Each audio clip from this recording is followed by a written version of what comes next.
আজ আমরা যে মুড়ি খাচ্ছি, চায়ের সাথে, চানাচুরের সাথে কিংবা প্রতিদিনের নাস্তায়, আপনি কি জানেন সেই সাধারণ মুড়িটাই আপনার শরীরের জন্য নীরব বিষ হতে পারে?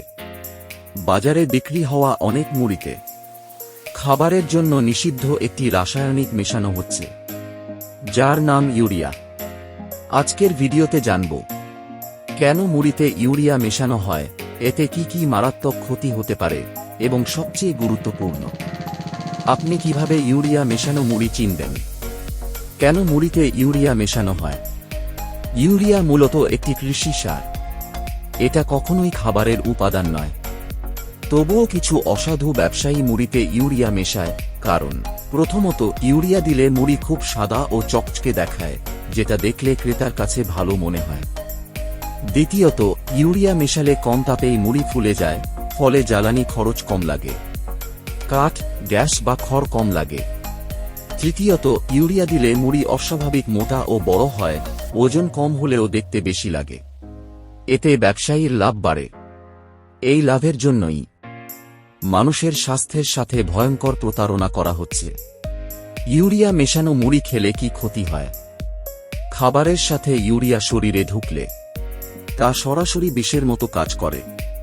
প্রথমেই যে সমস্যাগুলো দেখা দেয়: পেট ব্যথা, বমি, ডায়রিয়া, বুক জ্বালা পোড়া। নিয়মিত বা বেশি খেলে কিডনি মারাত্মকভাবে ক্ষতিগ্রস্ত হয়, লিভার নষ্ট হতে শুরু করে, শরীরের রক্তে বিষক্রিয়া বাড়ে। শিশু, বয়স্ক ও অসুস্থ মানুষের ক্ষেত্রে এর প্রভাব আরও ভয়ঙ্কর। দীর্ঘদিন ইউরিয়া মেশানো মুড়ি খেলে মৃত্যুর ঝুঁকিও থাকে, যা অনেক সময় আমরা বুঝতেই পারি না। সবচেয়ে ভয়ঙ্কর বিষয় হল, এটা ধীরে ধীরে ক্ষতি করে, তাই মানুষ প্রথমে গুরুত্ব দেয় না। কিভাবে ইউরিয়া মেশানো মুড়ি শনাক্ত করবেন? ঘরে বসেই কিছু লক্ষণ দেখে সন্দেহ করা যায়।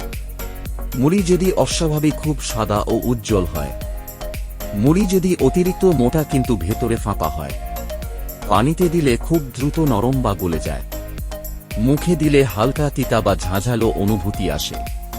5. অনেক সময় মুড়ির গন্ধ স্বাভাবিক থাকে না। মনে রাখবেন, এগুলো নিশ্চিত প্রমাণ নয়, কিন্তু গুরুত্বপূর্ণ সতর্ক সংকেত। মুড়ি আমাদের দৈনন্দিন খাবার, কিন্তু সেই খাবার যদি বিষ হয়, তাহলে সেটা আর খাবার থাকে না। সচেতন হন, অস্বাভাবিক সাদা বা মোটা মুড়ি এড়িয়ে চলুন। এই ভিডিওটি আপনার পরিবার, বন্ধু ও আশেপাশের মানুষের সাথে শেয়ার করুন, কারণ সচেতনতাই পারে এই নীরব ক্ষতি থেকে মানুষকে বাঁচাতে।